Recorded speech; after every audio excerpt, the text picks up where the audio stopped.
You're listening to Myers-Briggs Question Corner with Edythe Richards. Thank God I have a class of mostly extroverts. These were the words of a high school math teacher. They were shared to a group of parents on parent-teacher night. My dear colleague and fellow Myers-Briggs practitioner's daughter, who I'll call Jessica, is one of the pupils in this teacher's class. On the first day, the teacher said that the students can do math in their sleep. I want to make this class about discovering yourself, she stated.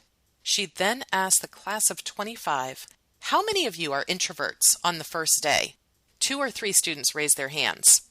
Fortunately, Jessica, who is an introverted type, knows not to feed into the stereotypes about introverts or extroverts, and she didn't raise her hand.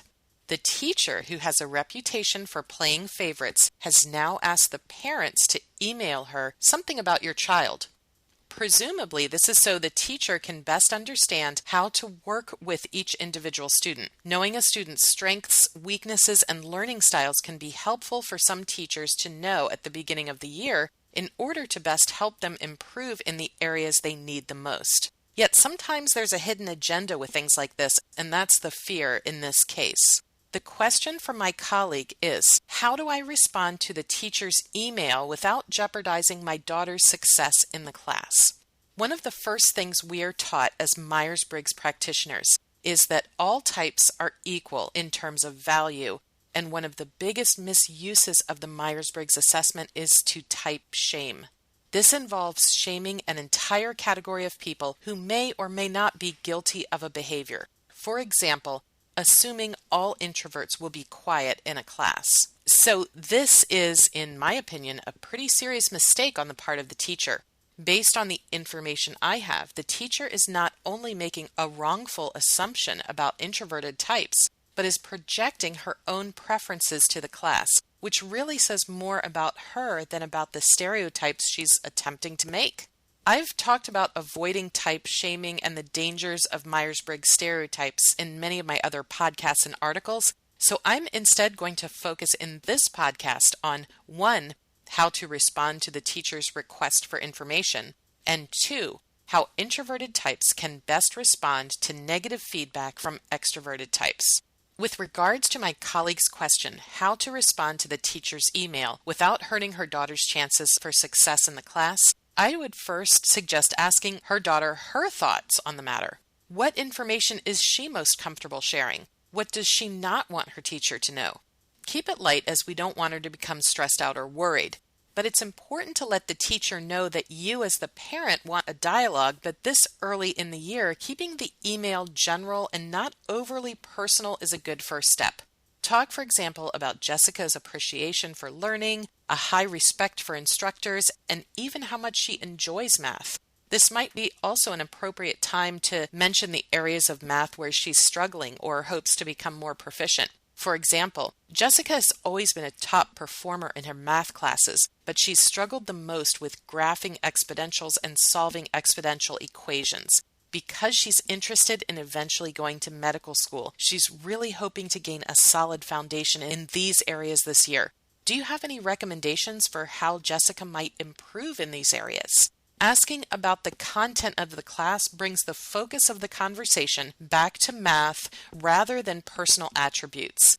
Other thoughts are to ask about academic standards, resources to be used at home to support learning, things like that.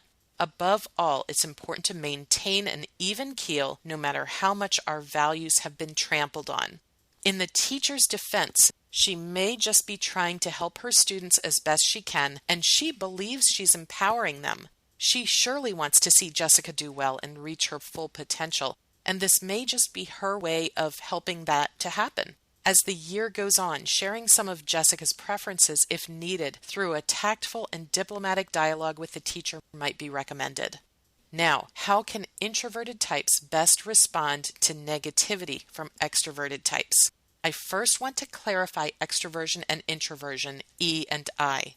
According to Myers-Briggs type theory, there's 2 ways of getting and using energy. People who prefer extroversion focus on the outside world to get energy through interacting with people and or doing things. People who prefer introversion focus on the inner world, getting energy through reflecting on information, ideas, experiences, and/or concepts. It's important to note that we all use both in our daily lives, but there's one that comes much more easily and naturally. Western culture tends to take a more extroverted orientation to life, resulting in what some consider a negative bias towards introversion. Many introverted types therefore report feeling at a disadvantage. This can be especially problematic when stereotypes arise. And common stereotypes that extroverted types have towards introverted types include that they're shy, unexpressive, unresponsive, they don't like people, they're antisocial, and so on. While this may or may not be true of anyone, introverted or extroverted, it's unfair to make these types of assumptions. With that said, other people will certainly make judgments, and sometimes there's nothing we can do about it. In these cases, it might be helpful for the introverted types to think about what it is that the extroverted type is looking for. Sometimes it's just a verbal or visual acknowledgement that they're heard. Extroverted people may wrongly assume that introverted people's quietness means they don't care. So if the extroverted person is doing a lot of talking and all they're getting in return is a blank stare, they're not going to feel engaged. One way introverted types can facilitate better communication is by nodding or verbalizing, "Yeah, I see what you mean," or similar active listening techniques. In communication through email or text, extroverted types also appreciate a response. Introverted types, however, may need time to formulate the right words. One way to appease both is for the introvert to send a quick response straight away. "I received your request and I want to let you know I'm working on it. I'll have my response to you early next week."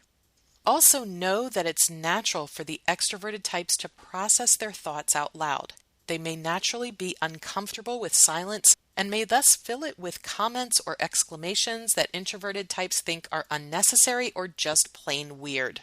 In fact, this is all part of the extroverted type's communication process. Self-aware extroverts know when they're alienating others by their gregariousness, and they take active steps to keep themselves in check. A strategy for an introverted type to deal with this is to paraphrase what the extroverted person said or ask them questions to gauge their thought process. "So, what you're saying is, oh, could you tell me more about that?" Finally, it's important to know that whatever your type preference, there's nothing wrong with you for having that preference. Yes, extroverted types may be loud and obnoxious, but it's often a misguided attempt to help or to connect with you. So it's best to try to find a way to meet them where they are, knowing you can't change them, but you can change your reaction to them. Thanks for listening to this episode. If you'd like to hear more, or you'd like to submit a question yourself, then you can find us at www.atopcareer.com. Until next time. MBTI and Myers-Briggs are registered trademarks of the MBTI Trust.